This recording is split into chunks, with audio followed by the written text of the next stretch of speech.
Hi, my name is Dan Martin, and I'm privileged to serve as the president of Seattle Pacific University. Welcome to our inaugural episode of Zoom In with Dan. This is a way in which you can get an inside look at SPU, get behind the scenes, so you can hear part of our story as to why things are the way they are and what things we are doing and what's new at SPU. So today we thought we would cover a topic that is certainly at the forefront of everyone's mind as everyone is dealing with COVID-19, the pandemic that has seriously altered and disrupted all of our lives. Of course, we certainly want to remember and continue to pray for those whose lives have been personally altered in terms of a death or death within their family. Our prayers are with you, the first responders, and many, many others. And this pandemic has certainly altered life at Seattle Pacific University. And so today I want to talk to three different individuals, three key individuals that are leading our conversion to a remote learning format, but then also thinking through for the future as to what we will encounter this summer as we begin to move back from essential personnel to begin to populate our campus with our offices and services. But then as we think about the fall and what that might look like for us and how we might continue this educational experience. So first I want to introduce Dr. Cindy Price, our Vice Provost, who's been leading a key aspect in terms of working with our faculty and our operations to make this conversion in terms of our academic preparation. Cindy? Thank you, Dan. I want to welcome each of you to today's presentation, and it is our hope that you will gain a greater understanding of the work that we are doing. As my role of Vice Provost during this time, I have overseen the transition for all things academic, classrooms, academic support, and the work that our faculty are doing.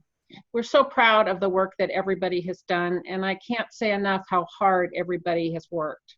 In February, when this transition happened in early March, it was really very fast. The faculty over a few days transitioned all their classes to a new environment. We tried our best, and I think we did well to support our students and our faculty in that moment. Over our spring break, we all worked extraordinarily hard. The faculty had complete their grading. We had to work with students as they were quickly moving home. And then the faculty, after grades were turned in, buckled down to transition all of their classes to a new environment in a really short matter of time. Our educational technology services folks were amazing. They supported our faculty every step of the way, creating peer mentoring programs, helping them learn the new tools. For some of our faculty, this was familiar. They had taught classes in this environment before, but for many, it was new. And so I applaud both the faculty and the educational technology folks for the work that they did. In addition to transitioning our faculty, we also worked hard to transition our students. And the educational technology services folks then created a module for all of our students so that they could learn what it would be like to work in this environment. I'm very happy to say that the quarter has gone relatively well. In fact, our academic support people tell me that we are not seeing any more issues or problems that we have seen in previous terms. However, the problems we do see and the challenges our students do face are different. We know that some students are supporting families. They're working more hours. Some are helping their younger siblings in their homeschooling efforts. So we are well aware that many of our students are balancing new responsibilities while at home. As well, for many college students, just being alone and sometimes just with their parents has its own challenges too. And so we're working to create ways that our students can connect with other students, but also with their faculty too.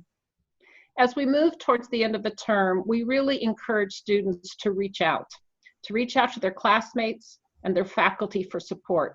Sometimes that's just hard in this environment, but we ask that you work hard at reaching out too. Please know for parents and students that all the services that are available on campus when they're here are available in this format too. So whether a student needs tutoring, support from the Center for Learning, whether they need counseling, extra office hours with our faculty, additional advising with the student academic services folks. We're all here to meet those needs. And we hope we can meet them to the needs that you have. So please reach out. If you have concerns, you can write me and I will look into issues that you may have difficulty resolving. But please know that we are here for each of you, whether it's our faculty, our staff, our students, or our parents.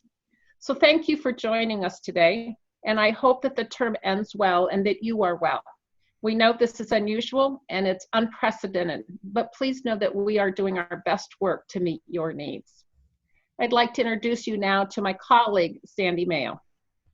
Good afternoon, everyone. I'm so grateful to be here and to be able to share a little bit with you about the work of diversity, equity, and inclusion at SPU. I've been a part of this community for 3 years now, and I was really excited to join an institution that places this work at the center. You can see expressions of diversity, equity, and inclusion work across campus, in our academic programs, and in our co-curricular programming. I think about our Office of Multi-Ethnic Programs that really serves students by providing social and emotional support, as well as academic support and leadership development for our students from racially, ethnically, and culturally diverse backgrounds. I think about our John Perkins Center that really connects our students to engagement in the community, where they're able to serve our local community and develop their skills in areas of reconciliation and cross-cultural competency. I also think about the ways this work is taking place in the classrooms and where students are being challenged to not only diversify their own perspectives, but to challenge any assumptions and perspectives that they're bringing into the classroom. The particular office that I lead is really responsible for providing a strategic focus for this work across campus and ensuring that it is really embedded in all aspects of our work.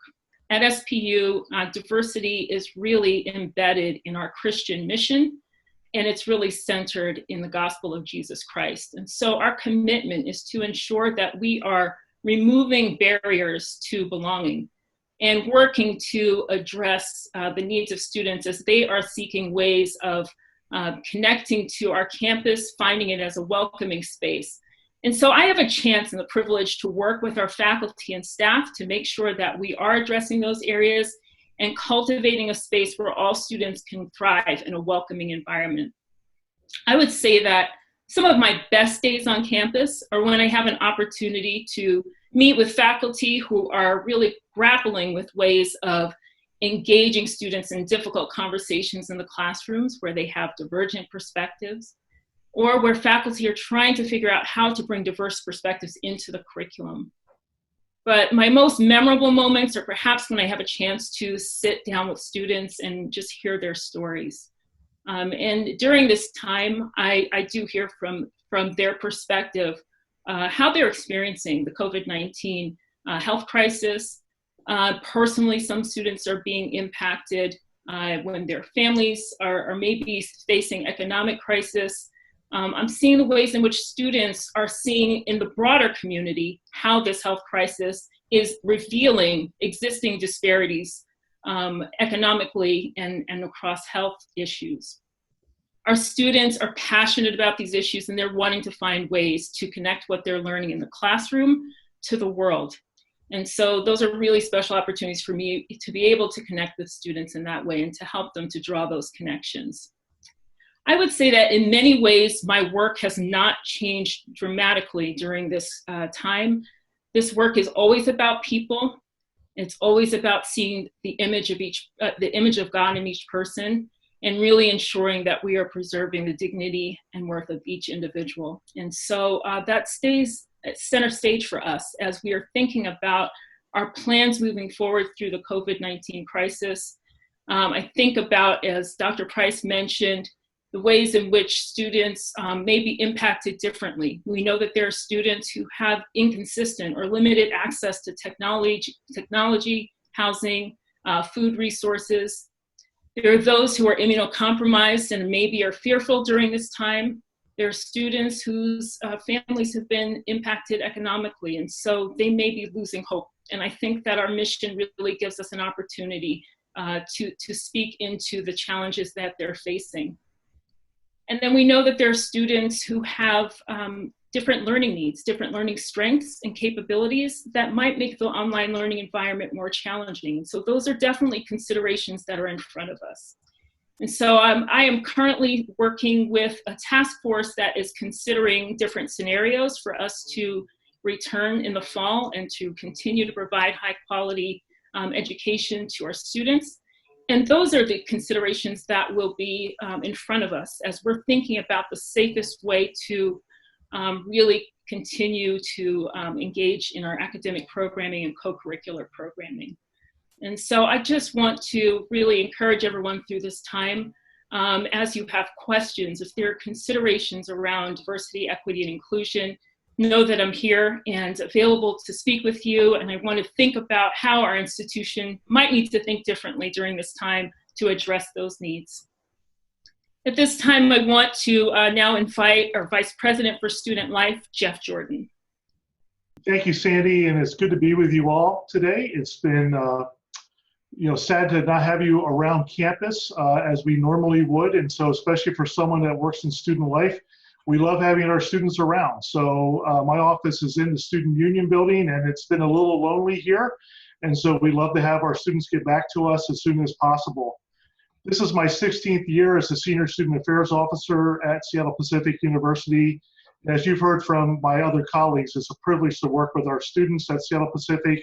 It's wonderful to work with our parents. I've been a parent of a student as well here, and it's wonderful to also keep on connecting with our alumni in different ways. So I oversee a number of different departments at Seattle Pacific, and in particular, some of the ones that have been in our essential services, essential personnel these last few months. So for instance, our residence halls have continued to be open to some of our students if they've had needs to be on campus during this time period. So residence life is one, and we've been able to continue to provide community opportunities, of course, in a limited fashion in regards to what housing looks like for our students at this time period. Also our health center, our student health services, as well as our student counseling center, making sure we are caring for our students in regards to their physical and mental health needs. These are things that are very, very important during this time period, and the care for our students is priority for us. So those are a couple of areas there. We've also had many staff working in regards to keeping connected to students. So our community, as many of you know, is so important to us, both on campus as well as virtually, remotely, whether or not students live on campus or they're commuter students. These things are really important for us, and we want to keep those bonds and those connections going. So as you've heard, Multi-Ethnic Programs has been one of those departments that's done a fantastic job of interacting with students in different settings in regards to Instagram and other social media, along with the Office of Student Involvement and Leadership, continue to having activities for folks to connect, opportunities to grow and to exercise and to think about different readings and books and things like that on a weekly basis. And of course our athletics area, which has been, has taken a little bit of a backseat for spring quarter in regards to being able to compete. But our coaches and our staff there continue to really work hard to make sure that our athletes are connected with the teams that would have been competing, as well as other teams that are in the fall and winter sports as well. So community connections continues to be really a strong emphasis for us during this time period. A couple of other departments that are very important that I have the privilege of overseeing: the Center for Learning and the Center for Career and Calling. As you've heard earlier in regards to Center for Learning, we continue to make sure we provide opportunities for students to be successful academically, whether that be with tutoring or study tables or other efforts along the line. Might even be individual meetings with our staff there, as well as our disability support services, making sure that those opportunities are there, especially at a time when it's a little bit different about how learning is happening remotely at this time period. And then also in regards to the Center for Career and Calling, this is an important time to make sure that we're paying attention to what might be opportunities for internships, what might be other types of connections in regards to folks that are out working in fields. It might be alums that we can help you connect with. And then in particular for graduating seniors, we know that this can be a tough time, and we're working hard to make sure that we provide as many opportunities as possible with individual counseling sessions, with our staff there, as well as looking for some other opportunities as far as providing some programs that will help transition beyond SPU when that time comes after graduation. Lastly, I'd like to just kind of focus a little bit about some of the work that we've been doing the last couple of months, 2 to 3 months, in regards to a campus task force, the Campus Care and Action Task Force. It's been a cross-campus group of folks that really have been focused on what types of care opportunities do we need to be focused on for our community, for our students, but also for our faculty and staff and employees. There are some guidelines that we are getting from the government, whether that be federal, state, and local, and making sure that we're coordinating all those efforts on this campus. So there's a group of about 20 of us that have been meeting on a weekly basis for about 2 to 3 months now. And we want to make sure that we're providing the right type of response to these types of government orders and directives. This spring, we're making sure we're trying to keep students connected. We're providing support services in a limited basis on campus, but then also we're starting to turn our attention right now, in particular, to the fall. What will the fall look like for our students, whether on campus opportunities, whether or not we're going to be in remote scenarios, whatever the case may be. That's where we are turning our attention now. So at this point, I would just like to wish all of our Falcons well. This is an interesting time for all of us. We miss you. We want you to be here as quickly as we're able to do so. And at this point, I'll turn the baton back over to Dr. Martin. All right, thank you. And Sandy and Cindy, if you could rejoin us here. Have just a brief follow-up. Thank you so much for participating in this, providing a little bit of insight into SPU through your eyes and the type of work that you're doing to ensure our students continue on their academic journey and make their progress to achieve their dreams, as well as caring for our community in the variety of ways in which you identified. Cindy, let me follow up on a question for you. You know, as we began to think about this transition between the winter quarter and spring, 2 questions. Did we have to cancel a lot of classes? Did we have to modify the calendar in such a way to limit the opportunities for students? And then within that context, for certain classes, it feels like it would be very challenging to hold a particular class, a particular discipline, maybe in the sciences, in a remote learning format. Can you talk to us a little bit about the course calendar and schedule in general, but then what that looked like for certain disciplines where the average viewer may not necessarily understand how that transition was made? Yes, what we're really excited about, and frankly, it surprised us, is how few classes we canceled. I think it was less than 10. I'd have to go back and look, but it really, really was. There were some classes that simply could not be delivered, particularly in the quick turnaround in a remote environment. With that said, we have a whole number of classes that are about, and at their foundation, are experiential learning classes. It could be the labs in the sciences, the art center, the music, journalism, all these kinds of things where students come together to learn in a very hands-on kind of way. We have learned that some things were easier than we expected. We're actually providing music lessons online. Art is doing things remotely too. We are challenged a bit more with the science labs, but I know that the faculty are working diligently to identify ways that they can expose into the virtual kind of learning that frankly is available in many places, and learning how to apply that to our scenario. One thing we will do over the summer is we will take a look at all the things that we have done and ask us the most important question. If we have to go virtual at some point in the fall, how can we do it better? So we are looking forward to right now, as Jeff said, to whatever comes our way, to assure that we can deliver even better an education that is even stronger than what we could deliver this spring. That's great. Wonderful. Thank you so much. Sandy, let me ask you a follow-up question. You were talking about the interaction and the desire for our students to engage with each other, especially in the classroom, so that they can learn from each other, hear a different perspective than perhaps the one that they entered SPU with, that will inform their understanding, their understanding of the world and what life could be like for them post SPU.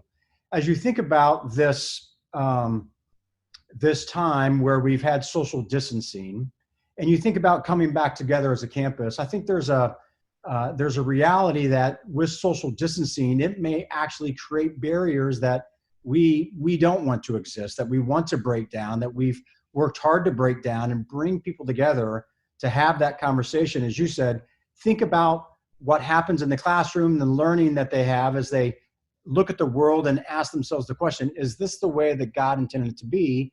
And then move out from this place to make a difference. But as you think about coming back together as a community, when we can do that in person, how do you think we'll be able to navigate this time and this space, given social distancing actually detracts from a lot of the work that we've been doing in this regard? Yeah, that's a great question. I think we've had physical distancing, but I think one of the real markers of an SPU education and what we've seen and what's working well is that students are still having opportunity to connect. And so in the classroom, those conversations are still happening. Students are still being challenged to engage broad perspectives and to think about, in this time, I think this is a wonderful time for faculty to have conversations with students around what are they seeing during this crisis? What are the impacts within communities? Who's being impacted differently? And in that, students are having opportunity to really engage their peers, engage their faculty members to think about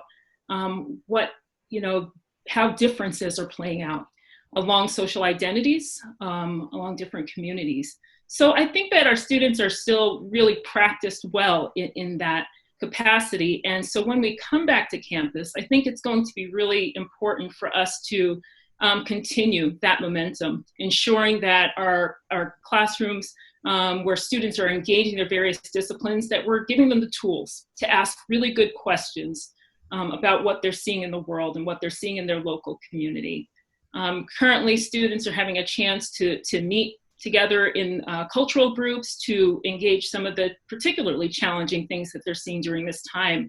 On a national scene, where some of our students are seeing a rise in anti-Asian racism, they're still grappling with those types of issues, and they're able to find connections on campus through student groups with their faculty members, through my office to a greater extent, so that we can unpack some of those issues. Yeah, I know you mentioned the anti-Asian racism, and I know we addressed it in March recently with a message out to the campus in terms of our perspective on this and our desire to break down these walls and ensure that all students within this community can thrive. And if there are members of our community that are experiencing that outside of SPU, trying to understand the various ways that we can support them, that we can understand what they are experiencing so that we can better accommodate and fulfill our educational mission in terms of our working with them. I know you're having some conversations with some current students about that. What has been the level of conversation to date with the students, and what do you see as a roadmap moving forward? Yeah, and I think these conversations started early in the COVID-19 crisis. And I think the early concerns were really around how we're messaging as we're trying to care for the safety of our community and having to really state some of the regulations and the concerns. In that, really making sure that we also have an awareness and sensitivity to the ways in which the health crisis could be used to reveal in new ways how sort of racist assumptions can come into play. And so I think there was some good conversation early on about ways in which we can message better and differently.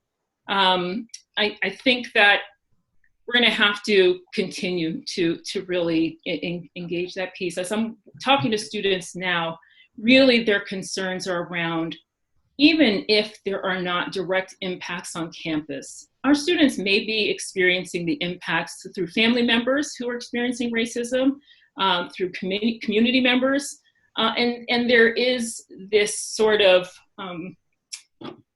for many of our students from diverse racial ethnic backgrounds, this is sort of a cumulative impact. And so we want to be aware of that impact during this time and making sure that we are listening to their stories and their experiences, identifying where we still have gaps as a campus, finding ways for them to both see themselves in the policies and decisions that we're making.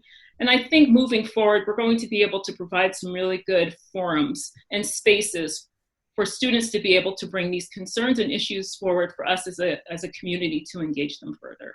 That's great. Thank you so much for all your work in that space. We're very grateful. Jeff, you get the final question. And you were talking about two things. One, just the care of students and the co-curricular sense and the ways in which we support and come alongside our students in this time and always. But then you also talked about the back to work plan as we think about the fall and begin to make this transition from the spring quarter into the summer and then into the fall. But let me ask you a question. Some of the students that may be watching this could be prospective students. As they think about entering into this space, obviously concluding high school in likely remote fashion, where their world was disrupted, much like our own seniors have been, and you discussed that as well.